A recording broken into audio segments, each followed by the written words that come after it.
Well,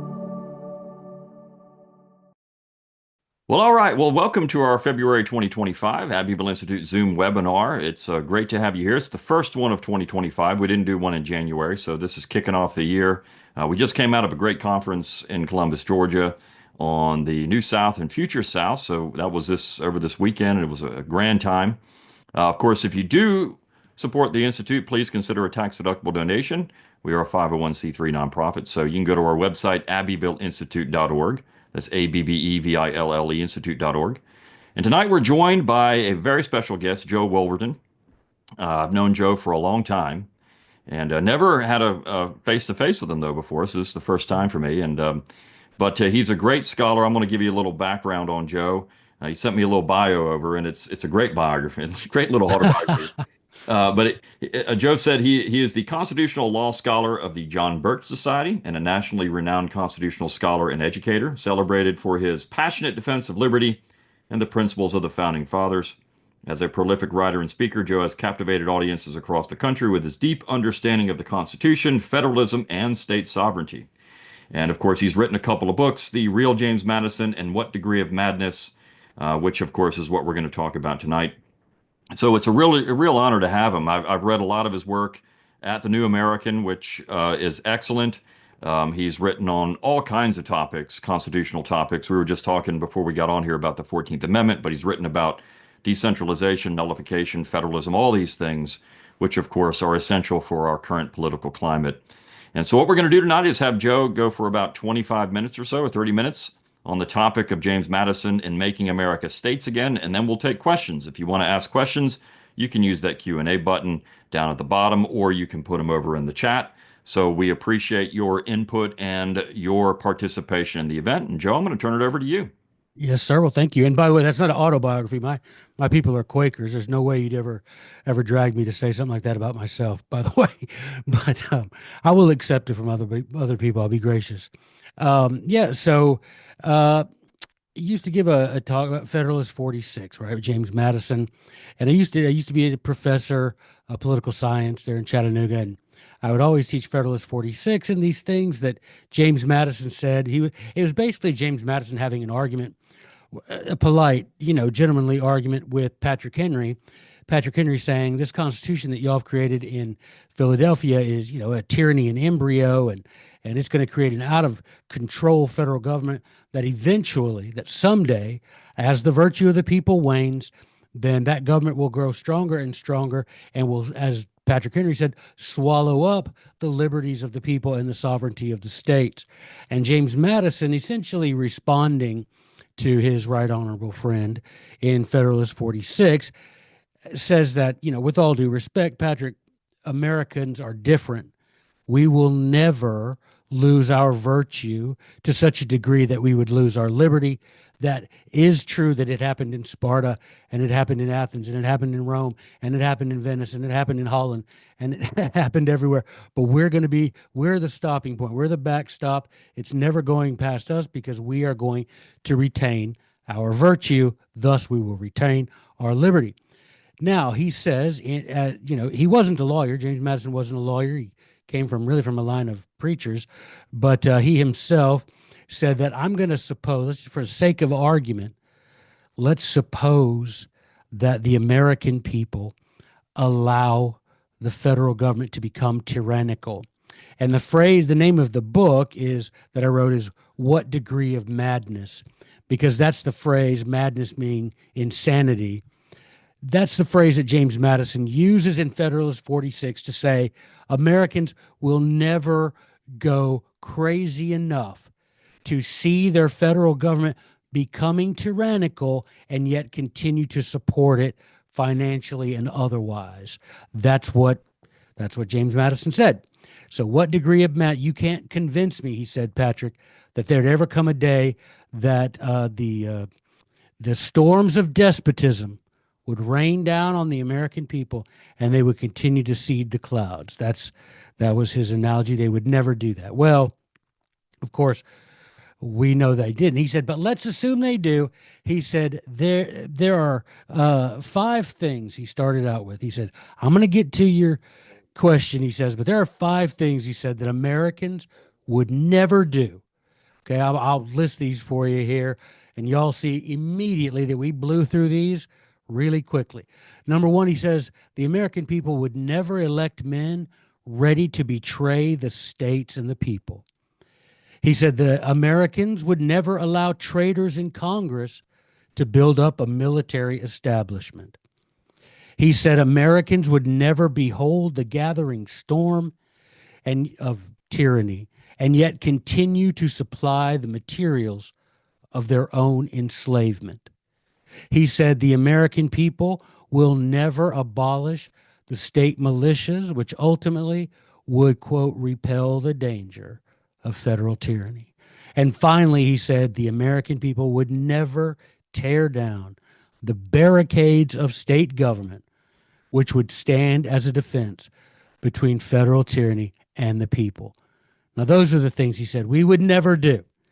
And boy, everybody watching this knows as well as I do, we blew right through those things. We did those things. I mean, yeah, you look at Hamilton and some of the things he did, and no one knows that better than you, Brian, so I won't even go down that road. But we blew through those things where Madison and bless his heart, he really thought that we were going to be the type of virtuous people that he was. But we aren't our father's children in many ways. So he said, all right, Patrick, so suppose that Americans do all these things. They elect traitors. They allow the state sovereignty to be to be eroded. They allow despotism. They allow a military. Let's suppose they do. They allow the state militias to be abolished. They allow all of these things. He said, there are yet, in his words, weapons that are powerful and at hand to fight against federal tyranny. Now, these are the things he listed in Federalist 46. Now, I'll always go read it for yourselves. He says, first, there will be, so these are the weapons. So once we've blown through those things, Madison says there's still hope. We can make America states again. We can do it. And here's how we do it. He said, first, we need disquietude of the people. Now, that's a very 18th century word. It basically just means disturbance, a lack of tranquility. We've got to make some noise. Second, he says, repugnance of the people, which means resisting, non-compliant, disobedient. That would be something we'd have to be. We'd have to, as a people, be disobedient, non-compliant. A lot of people walking around with them blue Band-Aids on during COVID would have really upset Mr. Madison. Next, he said, we can refuse, states that is, refuse to cooperate with the officers of the Union. Simple as that. No matter what, if the federal government enacts something that contravenes, goes beyond its constitutional authority, states have the obligation, they are duty bound, as he said in another place, to refuse to cooperate with the officers, the agents, the representatives of the Union. Next, he says that governors should frown, using his word, frown on federal overreach and refuse to enforce federal mandates. Now, this would be the sort of thing, I don't know how it would be in the 18th century, but, today it would be one of those things where a governor would hold a press conference and would read some dictate from the federal government about some grant, and he would just tear it up, throw the grant down, kick the podium over, and walk away. Right? We don't need your money. We don't need the tricks. But in the 18th century, Madison said the governor should frown on it. Next, he said the state legislatures should use legislative devices to bring embarrassment on the federal government, which would create difficulties not to be despised. In other words, the state legislatures should pass nullification bills. They should call out the unconstitutional acts of the federal government. They should make it where everybody in every state knows that this act of the federal government violates the Constitution, and that anyone who loves freedom is welcome to come to this state, because within the borders of this sovereign republic, look it up in Federalist 39, in this sovereign republic, we will not enforce unconstitutional acts. The state legislature could use legislative devices. Now, does not say they have to, but that's one of these powerful weapons that James Madison says is at hand for the states to use against federal tyranny. I mean, he literally uses the word bring embarrassment on the federal government. Call out every representative and senator that voted in favor of something unconstitutional. Call them out by name. Get one of those scorecards that show how often they vote with the Constitution, how often they vote against the Constitution. Call them out on it. Embarrass them. Make it so difficult that it would not be despised, that nobody pretty soon would want to do anything unconstitutional because they know that state legislature in Tennessee or Georgia or Alabama or somewhere is going to call them out on it by name. The next thing he said is that the state should form an opposition that would serve as a very serious impediment to federal tyranny, and that would become an obstruction so serious that the federal government would hardly be willing to encounter them.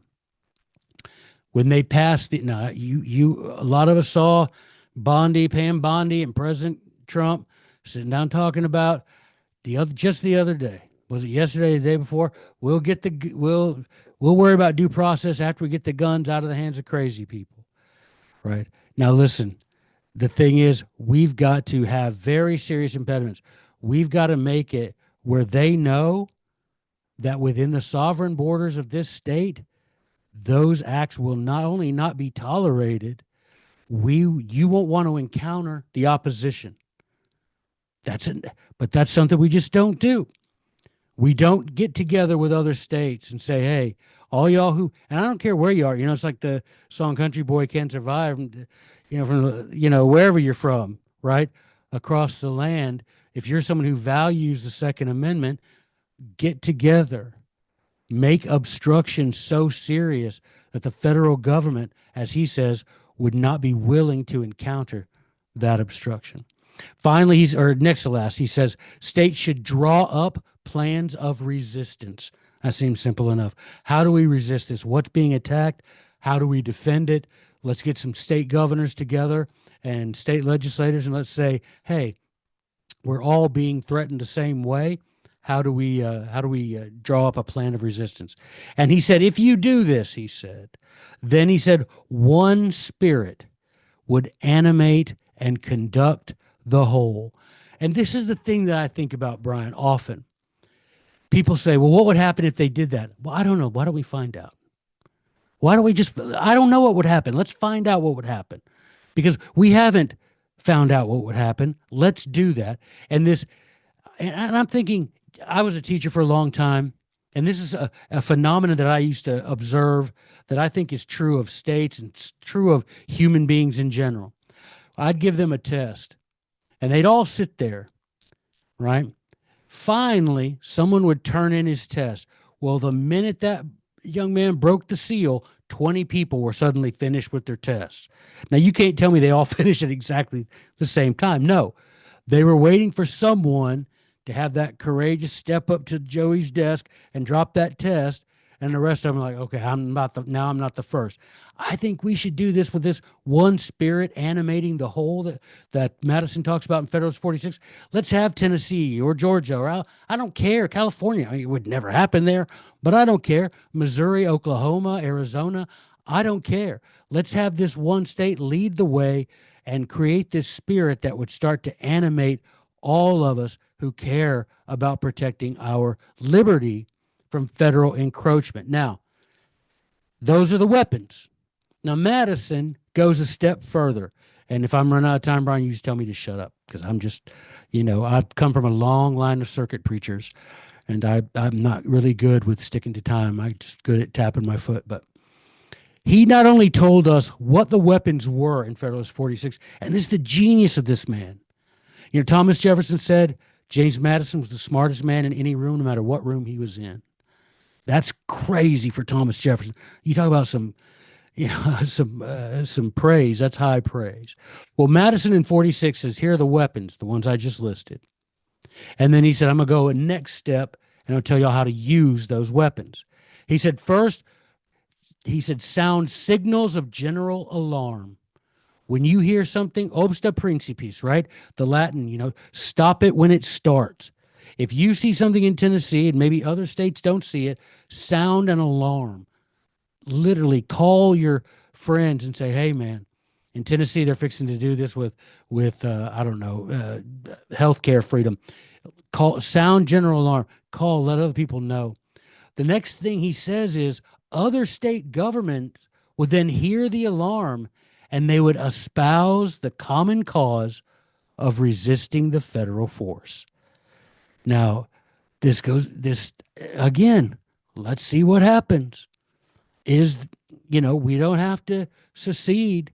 We just have to stand up and say, hey, there are limits to your authority, and there's about 20 of us who don't like what you're doing. Let's see what happens. He next says, open a correspondence. Talk to me. Today we have instant communication. Brian, you communicated with me through Twitter or X. We have instant communication today. James, I can't imagine the tail whipping that the British would have suffered had the Sons of Liberty had been able to text each other. I mean, this is what we have today, though. We have this correspondence quickly. We can talk to each other quickly. We can have people, everybody always talks about the Boston Tea Party. No one talks about the Charleston Tea Party, right? These tea parties were scheduled at the same time to be something that the British would say, good grief, how did they coordinate this? And that was in the 1700s. Imagine what we could do today. Next, he says the plans of resistance should be concerted. That's what I was talking about. Make things happen at the same time so it catches the attention of the federal government. Make sure to go around and animate everyone with that spirit of liberty. There are so many people who silently suffer, and if they don't, because like that guy who doesn't want to turn his test in until someone else does. But if you don't know your neighbor, and you just go next door just to be friendly to your neighbor, maybe you find someone who is really looking for someone else who loves liberty and would like to unite with you, whatever it takes, find that way to unite people together. And now this last one, Brian, this is the one that people always gasp at when I give this presentation. At the end of the 46, and if y'all who have read it, you're not surprised, but James Madison says, look, let's just call it like it is. At the end of the day, he says, every American man I know owns a weapon. And he's like, that's different than Europe. They don't. We do. And he says, this forms a great militia of the people. Now, each state should have its own militia, and you should train and be ready. That's number one. Boy, when you read the records of when they came over in the 1600s, both in Jamestown and up north, you find that forming the militia and well regulating it, meaning training, getting used to how to fight and who your partners are there and everything, that's an important thing. And Madison says that every American man he knows is armed. And ultimately, he's like, when would there ever be a federal army able to overcome the mass of American militiamen? And he said it this way. This is a quotation. I want y'all to pay close attention to what he says. The same combinations of this is not a quotation, but just so you know what he's talking about, what combination. The same combination of states against federal encroachments on state authority would result from an apprehension of the federal as was produced by the dread of a foreign yoke. And unless the projected innovations, meaning the unconstitutional plans of the federal government, were voluntarily renounced, then the same appeal to a trial of force would be made in the one case as was made in the other. Ultimately, what is he saying? He's saying, we had a tyrant try to take our liberty before. We ended that. We had, as he says, the dread of so he's saying our resistance to an American tyrant should be equal to our resistance as it was to a British tyrant. That's how ultimately, if all of these other weapons fail you, every American man is armed, and our resistance of an American tyrant should be equal to our resistance as it was to a British tyrant. And if we have to make an appeal to a trial of force, then that's what is required to protect our life, our liberty, and our property. And there he goes. He says, that's all we have to do. Those are the weapons. That's how we deploy them. And ultimately, that he believed would force the federal beast back inside its constitutional cage. And we've got the federal government now, even conservative federal government is involved. I mean, he sat there and talked about national red flag laws, for goodness sakes, right? Talking about making new standards for this and for that. And, we need to see those people in the states take those weapons that are powerful in that hand and deploy them in the way Madison suggested. And we have an America who Madison in Federalist 39 said is not a nation, but is a confederation of sovereign republics subject only to their own voluntary will. Now you imagine that. Because what would happen? What would happen if Tennessee passed a blanket nullification bill that said any unconstitutional act of the federal government we will not enforce within the sovereign borders of the state of Tennessee? What I think would happen is what Madison said would happen. It would draw the attention of freedom lovers throughout the country who would come here. What would that do to us? That would make us stronger politically in the federal government. It'd make us stronger politically in the state government. It would increase our financial prosperity, and it would make it where you could have neighbors who, like you, believe that freedom is not granted by government but gifted by God. A really good plan that Mr. Madison has for us, even though he thought we'd never need it. Heaven knows we do need it today. And there all is in Federalist 46. Take a slow read through it, listen to things we've talked about, and make America states again, Brian. Yeah, I mean, I think that this is something that people are becoming much more receptive to in 2025. I always tell the story. It was 1999. I was sitting in South Carolina with a Clyde Wilson and another individual, and we were talking about what we could do. And I said, well, we need nullification. And one of the other, not Clyde, but the other one said, nah, the other person said, no, we can't do that. It doesn't work. And Clyde said, when you do it right, it always works. It always works. And of course, today, more people are talking about this in various ways, whether it's, non-commandeering, which is a soft way to look at nullification, or if it's something outright like you're talking about. So one of the things that I think it confuses people about this issue, because you're bringing up Federalist 46, but what about Madison later on, right? When Madison in the Virginia resolves, and of course Jefferson's Kentucky resolves in 1798 and 99, Madison was a little softer than Jefferson. So, of course, the Virginia resolutions or resolves were presented by John Taylor of Caroline, who was not soft on nullification. I mean, he really thought the states could go and simply nullify a federal law, but Jefferson was much more explicit. So did Madison change his position, or do you think there was some consistency between what Madison wrote in 1798 and what Madison wrote in 1788? Well, Madison explained it later on in a letter. He said, look, I didn't change my mind, and I'm not saying that states can't refuse to enact unconstitutional acts of the federal government. What he explained later was what he was saying was one state doesn't affect this, doesn't break apart the union. For example, if Tennessee said we won't have red flag laws within Tennessee, that doesn't have any effect whatsoever on Kentucky's decision whether or not to enforce federal red flag laws. He had a nuanced understanding that is an accurate understanding when it comes to the law of principle and agency. And this is one of those things. I'm putting together a specific presentation on that concept, the law of agency, as it applies to the Constitution. The Founding Fathers, repeatedly refer to the Constitution as a compact or a contract, and they do that on purpose And people will often be mistaken and say, yeah, it's a contract between the states and the federal government. It isn't. It's a contract between the states as principals creating an agent to do their will. And I'm going to tell you, Brian, as a former and now repentant practicing attorney, I will tell you that I sat in courtrooms for years and watched nullification take place through the prism of principal agency, because you would have someone who would have a contract that several people created an agent, an employee, an officer to do their will. That agent exceeded the boundaries of his contractual authority, and those acts were considered null, void, and of no legal effect. That's the same thing we're talking about.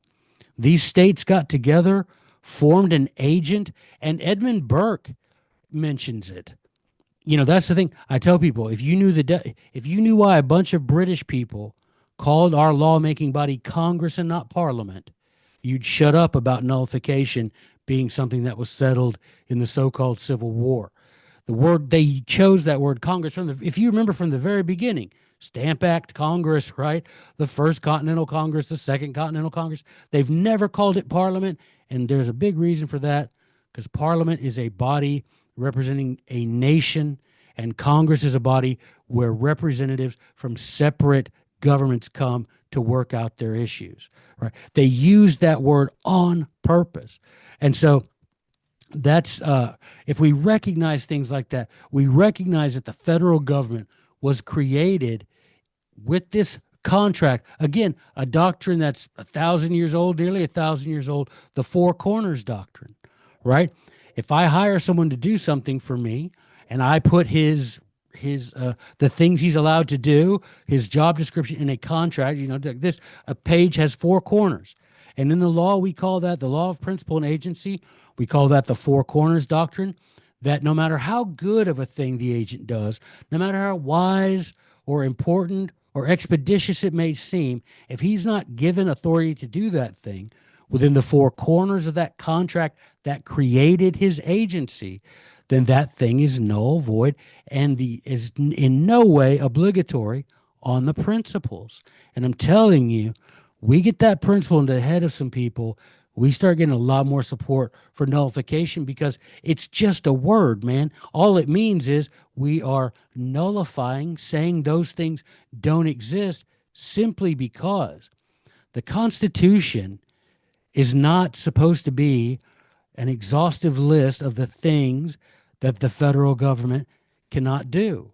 It is a very short list, few and defined list, enumerated list of the only things it can do.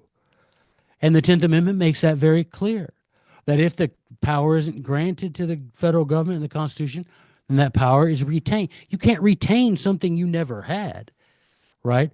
So that power is retained by the states and the people. And so once we get this idea of principle and agency, that federal government is our servant, not our master, it becomes very clear which acts. And if you don't want to use nullification because for whatever reason it doesn't sit right with you, call it interposition, call it, contractual, violation, do whatever you want to call it. But the fact is, the Constitution is a contract. The federal government is an agent of the states. If the federal government acts outside the boundaries of its constitutional authority, then just like you will see in every courtroom in every state, tomorrow you can go and watch the principle of nullification in action when a judge refuses to force a principal to be obliged by an act conducted by an agent when that agent acted outside the contractual boundaries of his authority. Happens every day. If I hire a guy to dig me a pool, and he decides, you know what Joey could use in the backyard? A barn. And he builds me a barn. And then he sends me a bill for the barn, and I don't pay it, and he takes me to court. I'm simply going to show the judge the contract I had with the guy to dig a pool, and the judge is going to ask the pool digger, where's the contract for the barn? Well, we didn't have a contract, but I thought it would look nice back there. Case dismissed. And that's called nullification. And we need to understand that. And I'm putting together a presentation specifically about the law of principle and agency so that a lot more people can understand that in simpler terms. And that's what he's talking about in 46. You know, you've got a lot of weapons, and people always ask, and I will admit to getting weary of hearing the question, well, what happens if we do that? Oh, let's just find out, man. Let's just find out what will happen, right? Let's just find, because you never know. Miracles happen when you do that. When you do these things that have never been done or you think have not been done correctly, and then you have enough, this one spirit animating enough people, like Madison said, what if we found that the federal government decides, hey, it's not worth it? Because the analogy that I use is tyranny is a tumor, nullification is a scalpel, and secession is a chainsaw. I don't want to use that chainsaw, but I'd rather not have that tumor spread to other parts of my body. Right. And so what will happen? I don't know. I think if we can get that one spirit to animate the Friends of Liberty in this country, and we can once again have these states return to their sovereign status, Brian. I mean, it's like Abbe de Mobley when he wrote John Adams. He said, you know what the best thing about y'all's country is? Best thing about y'all's country is you never consolidated those 13 republics into one big nation. That's the best thing. He literally said the great advantage of the United States is that it never consolidated into one giant nation. Well, if that was our great advantage, then the way we are now must be a great disadvantage. Yeah, let me talk about a couple of things that you mentioned there. First and foremost, I think you have to start with the building blocks of, a federal republic, which you bring up. Madison does call it that, not a nation. The founding generation, there were people that used the term nation, but Washington implicitly recognizes that we don't have a nation when he keeps trying to push for it in his farewell address and other statements that he made. He's, we got these discordant things. They're really not, we don't have a nation. We got to try to make this thing, but he's recognizing that it doesn't exist.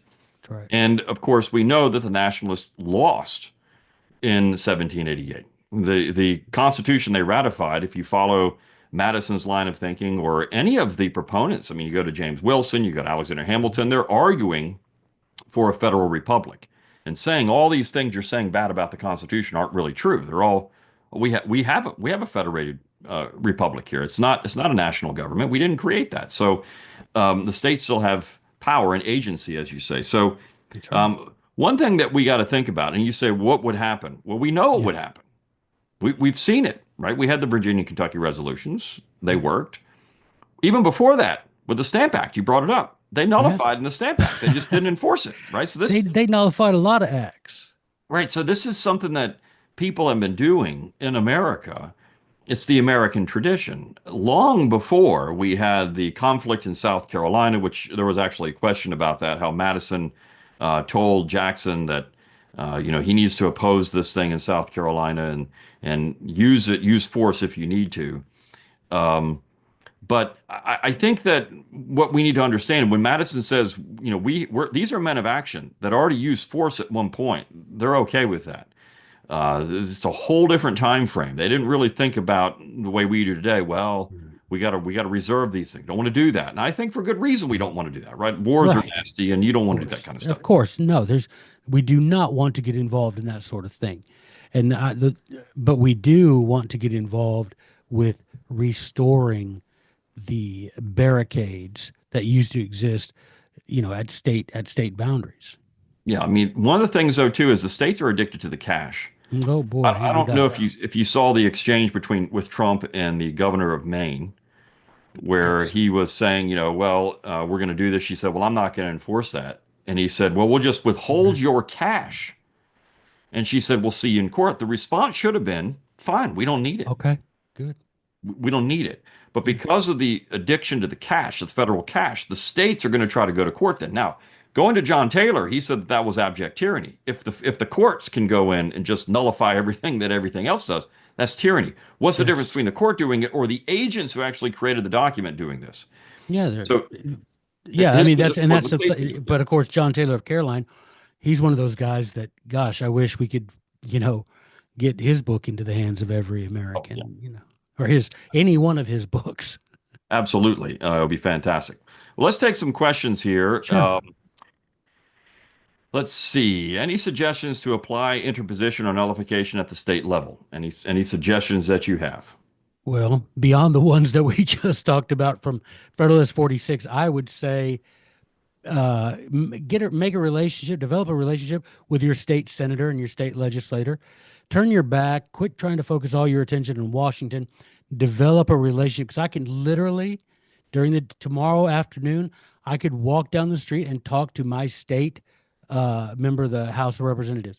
He works at the bank. I Hmm. could go talk to him. So you can develop relationships with your state rep and your state senator, and those are the guys that are responsible for passing those bills that refuse to enforce unconstitutional acts of the federal government. We have got to fill these state houses with constitutionally minded representatives and senators. Brian's the king of act locally, and that's what you got to do. You really do. You in this case, not so much local. Well, I guess you do think locally, because from the local, city councils and that sort of thing are where the state legislators come from. So, from the beginning, identify those people that understand this principle. And if you can't find that person, maybe you are that person. Yeah, I think we have to understand that in Virginia, of course, the cradle of everything great in America, Amen. in Amen. Virginia, the counties would actually nullify Oh, laws coming out of Richmond. oh, Counties would ignore regular, them. So regularly. your county, your town, and your county governments are very important.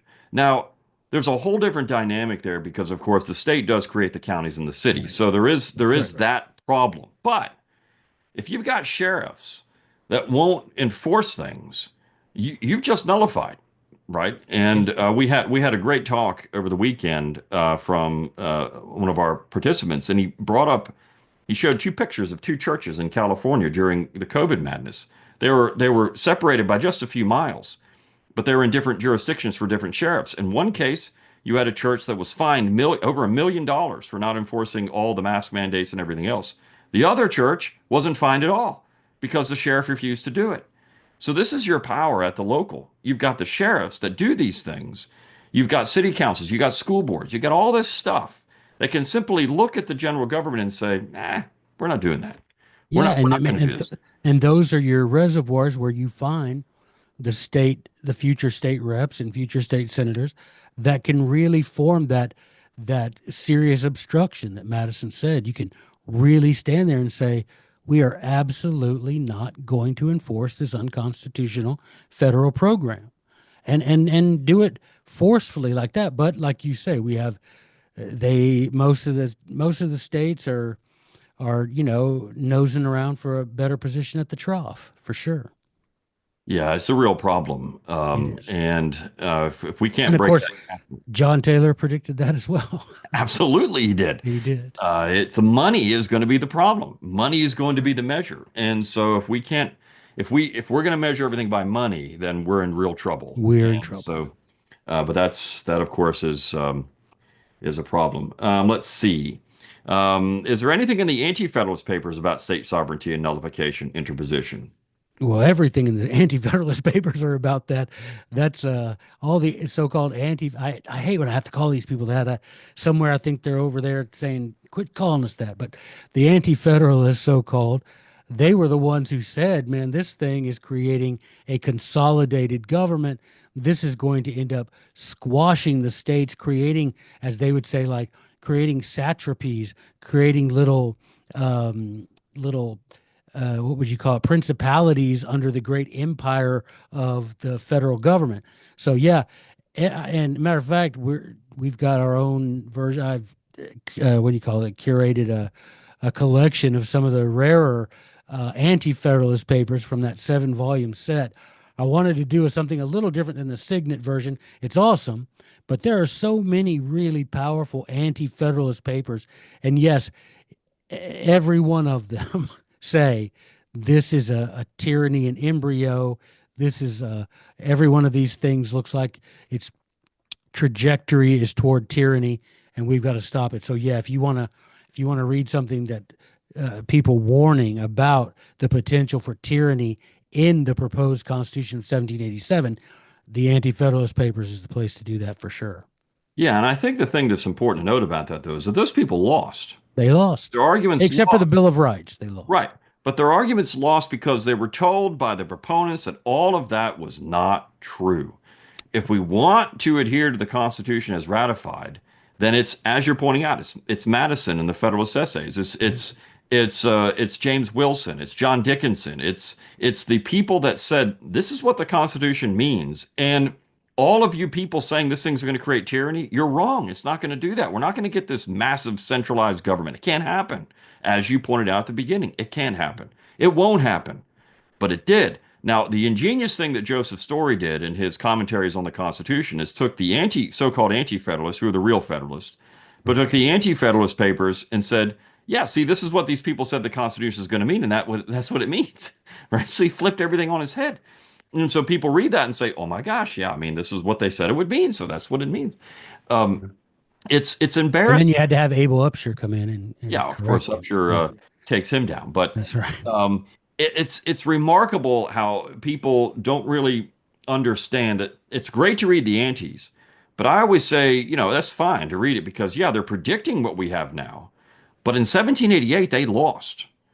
And so even though we get the Bill of Rights, which of course the First Amendment for most of those states was actually the 10th Amendment, right? We're going to Right, have this, we're going to prevent misconstruction, but right. they lost.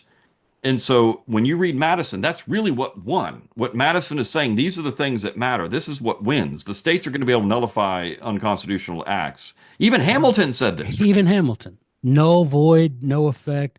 Yeah. They are a usurpation and should be treated as such. He said, you're exactly right, Brian. And that's a good thing. It's like, I like reading the Anti-Federalists. I like their passion. I like who they are. I like where they come from. I see myself in them. I like that. But you're right. And I remember hearing this on your podcast years ago. I remember hearing you say, yeah, but the bottom line is the Federalists won, and this is where we look to define. And it's absolutely true. It's absolutely true. You can read the dissent in a Supreme Court opinion.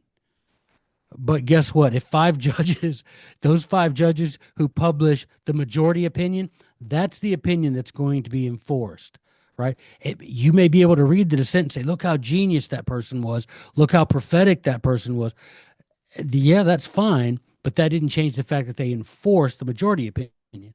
And we don't have to worry about there being a dearth of federalism and support for nullification in the Federalist Papers. 45, 46, 39.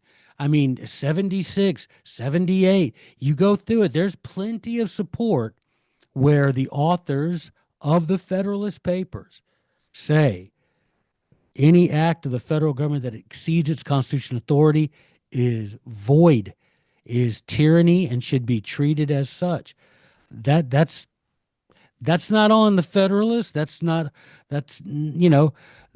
us, right? That's our fault. That's our fault for not being as engaged in this cause as we should have been. And of course, yes, Patrick Henry's like, over time, you'll lose your virtue if you gain wealth. But again, that's a choice we made to sacrifice our virtue on the altar of luxury. But we can undo that just as easily as we've done it. We can undo that. We can start saying, well, look at the results of that decision. Well, let's, like any person, right? You look a decision you make, you see how it leads your life, and you say, you know what? Jesus, take the wheel kind of thing, It's like, I've been going the wrong way. Let's go a better way. And we can do, and that's the thing, Brian. Shows like yours wouldn't be on as long as they have been if there weren't out there a significant portion of people who say, I want to do that thing. Because every time I give a speech, I just went on a 2-week speaking tour of North Carolina and East Tennessee, which, by the way, need to start identifying as Ukraine if they want to get some money, because that place still looks like Sarajevo circa 1990. I went and gave a speech in Boone, North Carolina, and it is reprehensible. Someone's going to be held to account for what's happened there vis-a-vis the response, right, from the federal government. Not that I expect the federal government to come in and do that. That's not their authority, but when they're sending money overseas anyway. But every time I give a speech, they say what? Well, at the end of it, okay, so what do I do? Well, I just told you what to do. Go get involved with your state governments, unite with like-minded people, and be active, be anxiously engaged in that good cause, as Algernon Sidney called it. Be anxiously engaged in that good old cause, and you know we can do it. I literally, people say that to me. I think it's lost. I don't think it's lost. I do not think the cause is lost. I do not believe that. No one will believe that, principally because of something that many of the men that our founders quoted said. All it takes is that one generation of kids, man. Machiavelli, Algernon Sidney, Harrington, they all said, you take that one generation of young men who have been trained by their mothers and fathers to love liberty, and when they get to be an age that they're able to rise up, they will bear testimony of freedom like has never been seen before. And I truly believe that. I believe the hand that rocks the cradle rules the world. I really do. Well, that's actually a good segue into a question that we have. It's coming, how do we teach this stuff, right? She teaches college, or he teaches college, I'm sorry, uh, and wants to know how to get this material into people's hands. And so it's hard. It's hard to do. You've got these 18th century essays. They're difficult. Most students can't really understand them nowadays because they can't get through the language. So how do you do it? One of the things I always do is actually start with the Declaration, because in that last paragraph, which is the most important paragraph, you actually have the establishment of these free and independent states. So it explicitly says this is what we have, and you have to define state. This is where you talk about Congress. You make some definitions, and then you work from there, and you can introduce them to some of the other essays in the Federalist or otherwise that are actually interesting to go through these things. But how would you do it? Well, I mean, that is one way, one reason why I ended up writing What Degree of Madness is because people would say, yeah, but no one's going to read Federalist 46. And if they do, they're not going to understand it. You should write a book explaining it. So that's why I ended up writing What Degree of Madness, because people really said that.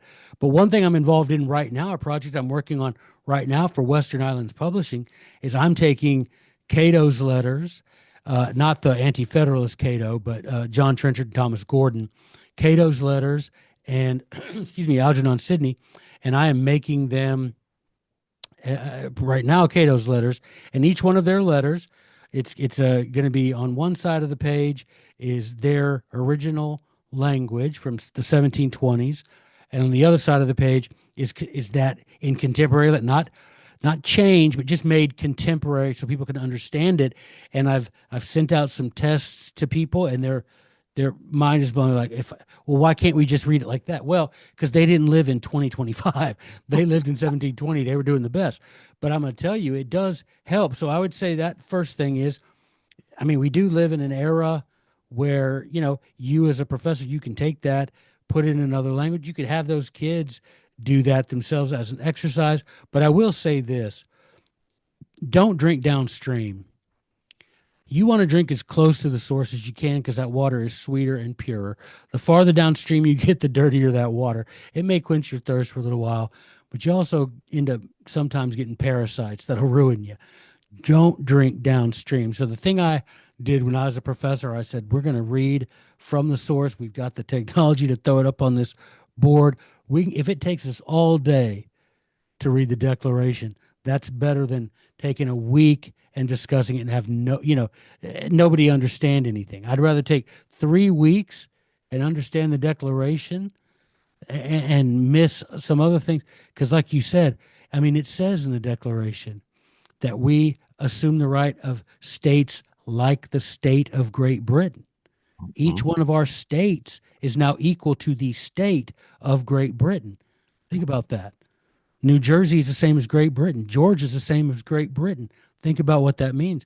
And finding these documents is not impossible. I mean, it's for teachers out there. Of course, the Founders Constitution from Liberty Fund is worth its weight in gold because it has every one of the articles and clauses broken out with original documents or close to original documents, broken out there, hyperlinked, and the text of it.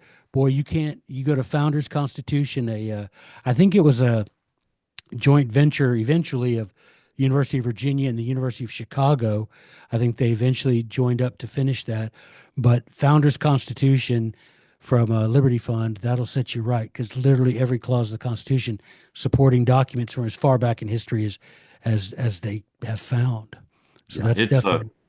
there's a lot of resources out there, and I agree Oh with yeah. you. You take time to go through these things, and you just, I mean, I have the students actually sit there and read it out loud to the Oh class, yeah. which helps because they're seeing words like usurpation that they had never read before, and Right. what does that actually mean? You get a chance to talk about this, so it's a lot of fun to do, but you got to engage the primary sources, and even if it's Right. difficult, I like the idea of going through and reinterpreting these things through 21st century language. Yeah, it's been. I'm surprised by the reaction to Cato's letters because as you know, maybe other people don't know, they Cato's letters.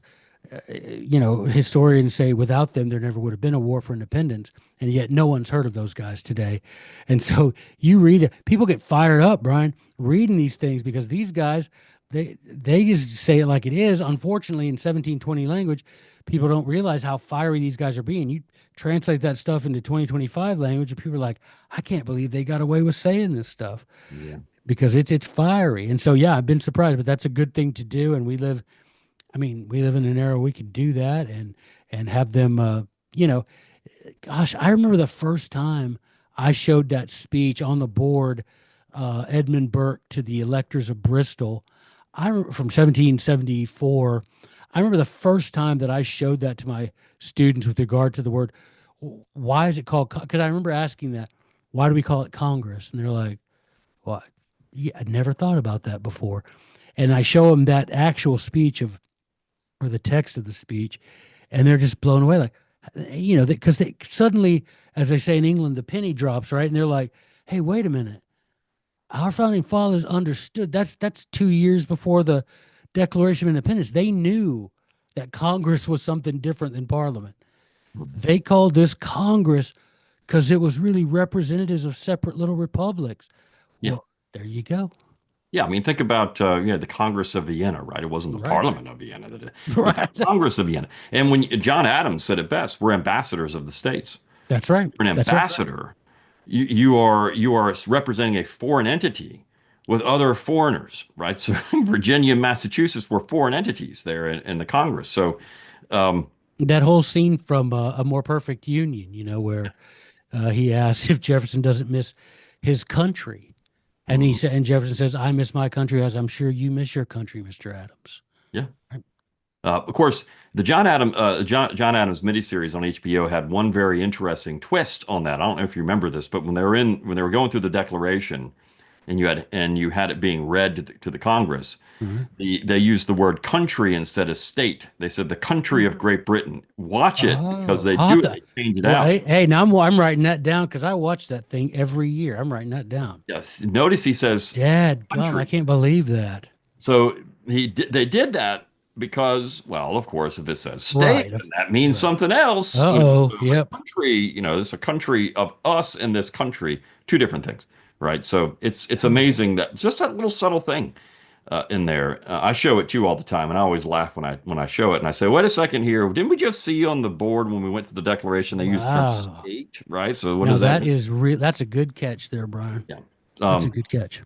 Let's see. This is a good question. It says, could it be that the Federalist Papers were just reactions to the Anti-Federalist Papers, meaning that they just said these things to try to get people to believe them and they didn't really mean it, right? So they were lying.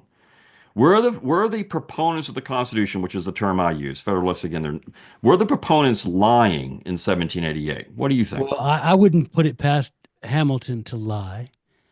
I think that was probably his default position was lie. Um, but I do, yeah. Well, at the end of the day, why were the Federalist Papers written? To convince essentially New York and Virginia to ratify the proposed Constitution. So yes, they wanted the Constitution ratified. So the things they are saying are going to be those things that they know necessary to say. But it's curious that there's not a word. If they were just simply lying, simply charlatans, I think it's curious that there's not a single word in all the Federalist Papers promoting consolidation. There's not a single word in the Federalist Papers that say states have to adhere to unconstitutional acts of the federal government. No, I don't think they were lying. I think they were saying, and we know for sure Madison wasn't lying because we have the Virginia Resolution and all of that. We know for sure he wasn't lying. And the report of 1800, which I forced my students to read, because boy, that you talk about a pun. You just take all of these principles, wring them out into that report that Madison wrote, because, oh boy, John Marshall, oh man. John Marshall just caused more trouble than he knew it to do. What's that phrase he used? Factious and discontented is what he called Madison. Mr. Madison is factious and discontented. Well, I guess if you're a tyrant, that's one way to look at him. Yeah. But I don't think they were lying. I really don't. I think that they were writing what they believed. I think they were writing because the Anti-Federalists wrote the same things, right, as far as the relationship between the states and the federal government. It's just that the Federalists said those terrible, dire predictions of the Anti-Federalists will never take place, right? Because, whatever, of these protections in the Constitution. They don't, neither proponent nor opponent, neither side argues that there should be consolidation, right? I think if you would have, the moment that, Edmund Randolph plopped that Virginia plan down, if they'd opened it up and at the end of the day, when the summer was over and they were voting, if they had voted to create one consolidation, I don't think that would have flown. And I don't think anybody could, but I'll tell you something. The only thing, no, they weren't lying. I think they were saying what everybody thought because that's just the way it was done. They were accustomed to confederacies, Holland, they were accustomed to the Greek confederacies, which Madison goes on and on and on about.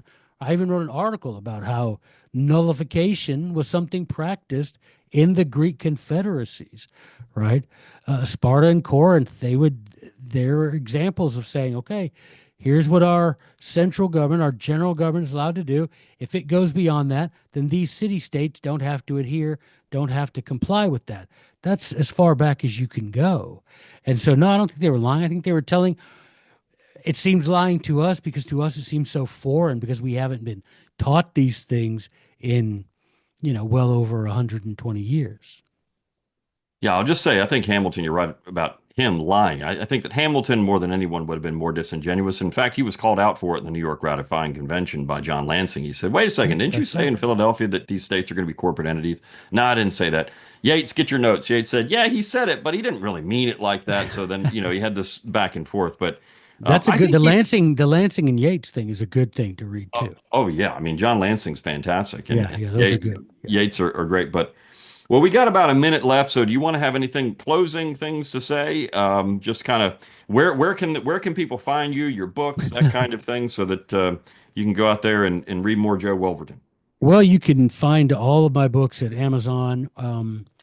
The What Degree of Madness. I've written a book with the compilation of writings of the 37 most often quoted people by the founding generation, which I'd be surprised if most people recognize 9 of those names. And these are 37 men most often quoted. The John Trenchard and Thomas Gordon that I mentioned earlier, Algernon Sidney that I mentioned earlier. These are people that are names that are forgotten to us.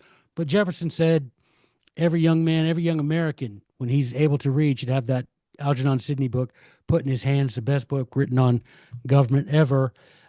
People today don't even know who that man is, which is a shame. But that's the Founder's Recipe. In about a month, I have a new biography of James Madison coming out from Western Islands, And let's see, I don't know.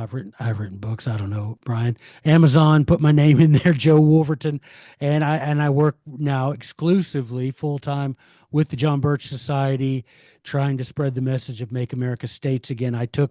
They graciously took that book, What Degree of Madness, and turned it into a whole action project for their national organization for how to encourage people to have their state representatives and state senators pass bills of nullification, refusing to cooperate with the officers of the Union when those acts violate the Constitution. So most jbs.org, but and amazon.com to find my books. And I do have my podcast. I don't really upload to it anymore, but there's a lot of good content there on YouTube.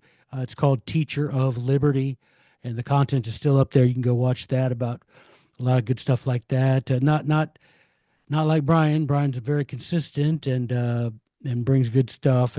But yeah, that's what I'm up to these days, is trying to take the national reach of the John Birch Society and get people to realize that we're sovereign and we should enforce the Constitution. We need to follow the Constitution. We don't need to fix the Constitution.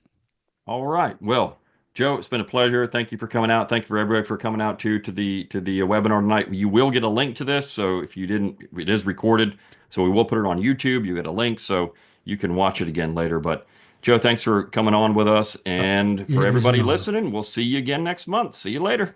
Have a good evening. Thanks. Thank you, sir.